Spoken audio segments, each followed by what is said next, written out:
ஹாய்ங்க, welcome back to my channel. இன்றைக்கி ரொம்ப ஸ்பெஷலான டேங்க எங்களுக்கு.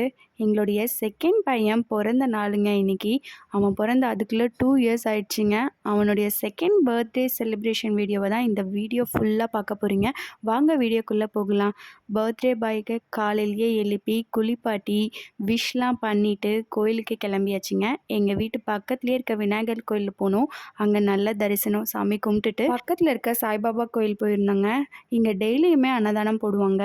ரொம்ப நாள் ஆசைங்க டொனேட் பண்ணணும்னு சொல்லிட்டு கொஞ்சம் எங்களால் முடிஞ்ச பொருள்லாம் வாங்கி பையன் கையில் கொடுத்துட்டு அங்கேயே சாமி கும்பிட்டுட்டு அன்னதானம் போட்டாங்க. வாங்கி நல்லா சாப்பிட்டுட்டு அங்கேருந்து கிளம்பி பர்த்டே பாய்க்கு ட்ரெஸ் எடுக்க வந்துட்டோங்க.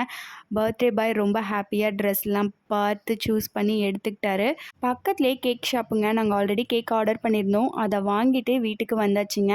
பெருசாக கிராண்டாலாம் பர்த்டே செலிப்ரேட் பண்ணலைங்க. கிட்ஸை மட்டும் கூப்பிட்டு கேக் கட் பண்ணிவிட்டு டின்னர் ப்ரொவைட் பண்ணிடலான்னு பிளான் வச்சுருந்தேங்க. கொஞ்சம் அதிகமாக ஹியூஜ் குவான்டிட்டியில் பண்ணும்போது நான் சொதப்பிடுவேங்க. அதனால் ஃப்ரெண்டை தாங்க பண்ண சொன்னேன். நான் ஹெல்ப் மட்டும் பண்ணேன். அவங்க சூப்பராக பிரியாணி பண்ணுவாங்க. அதனால் அவங்க தான் பண்ணாங்க. இந்த சைடு வந்தால் பையனும் அப்பாவும் பலூன்லாம் ஊதிட்டு டெக்கரேட் பண்ணுறதுக்காக ரெடி பண்ணிகிட்டு இருந்தாங்க. அவங்க அப்பா ஒவ்வொரு விஷயத்தையும் பார்த்து பார்த்து அழகாக பண்ணிகிட்டு இருந்தார். அவருக்கு போய் நானும் கொஞ்சம் ஹெல்ப் பண்ணிகிட்டு இருந்தேன். கொஞ்சம் வால்லெல்லாம் பலூன் ஸ்டிக் பண்ணலான்னு சொல்லிட்டு நானும் அவரும் ஐடியா பண்ணி எப்படிலாம் டெக்கரேட் பண்ணலான்னு சொல்லிட்டு பார்த்து பார்த்து பண்ணிகிட்டு இருந்தாங்க. இது தாங்க நாங்கள் பண்ண டெக்கரேஷன் லுக். எப்படி இருந்துச்சுன்னு சொல்லிட்டு கமெண்ட்டில் மறக்காமல் சொல்லுங்கள். அவனை நிற்க வச்சதுக்கப்புறம் ரொம்ப அழகாயிடுச்சுங்க.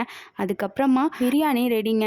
எல்லாரையும் வீட்லேயே உட்கார வச்சு போடணும் அப்படின்னா கொஞ்சம் கஷ்டங்க. ஏன்னா 20 கிட்ஸ் பக்கம் மேலே நான் கூப்பிட்டுருந்தேன். அதனால் எல்லாருக்கும் பேக் பண்ணி வீட்டுக்கு அனுப்பிச்சிடலாம், அவங்க வீட்டில் அம்மா ஊட்டி விட்டுருவாங்கன்னு சொல்லி பிளான் பண்ணி நானும் என் ஹஸ்பண்டும் ஃபுல்லாக உட்காந்து பேக் பண்ணிகிட்டு இருந்தாங்க. ஸ்நாக்ஸ்க்காக கொஞ்சமாக ஃப்ரெஞ்ச் ஃப்ரைஸும் ஸ்வீட்காக குலோப் ஜாமுனும் பண்ணியிருந்தாங்க. அழகாக எல்லாத்தையும் பேக் பண்ணி ஒவ்வொரு வீட்டுக்கும் பேக்கிங்காக கொடுத்துடலான்னு சொல்லிட்டு எல்லாத்தையும் கவரில் ரேப் பண்ணி வச்சுட்டு இருந்தாங்க. 6:30க்கு கேக் கட்டிங்னு பிளான் பண்ணோங்க. ஆனால் எல்லோரும் ஸ்கூல் போயிட்டு டியூஷன் போயிட்டு வரதுக்கு கொஞ்சம் லேட் ஆயிடுச்சு. நாங்கள் 7:30 ஆயிடுச்சு கேக் கட்டிங் பண்ணும்போது. எல்லோரும் வந்துட்டாங்க. கிட்ஸ் எல்லோரும் கேக் கட் பண்ணுறதுக்காக எல்லாத்தையும் ரெடி பண்ணியாச்சு.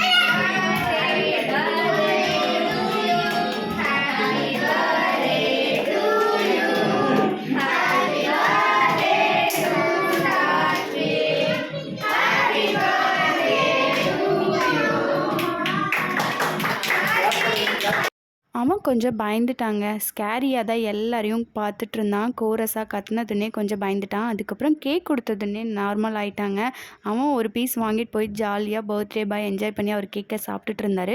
என்னோடய ஃப்ரெண்ட்ஸ் எனக்கு ரொம்ப ஹெல்ப் பண்ணாங்க. குக் பண்ணுறதுலேருந்து வந்த கிட்ஸை டேக் கேர் பண்ணுற வரைக்கும் ரொம்ப ஹெல்ப்ஃபுல்லாக இருந்தாங்க ஃப்ரெண்ட்ஸ். அதுக்கப்புறமா கேக் கட் பண்ணி எல்லாருக்கும் கொடுத்துட்டு கிளம்பும் போது நான் ரெடி பண்ணி வச்சுருந்த பேக்கெட்டையும் டின்னர் பேக்கெட்டையும் எல்லாருக்கும் கொடுத்து ஹாப்பியாக சென்ட் ஆஃப் பண்ணியாச்சுங்க.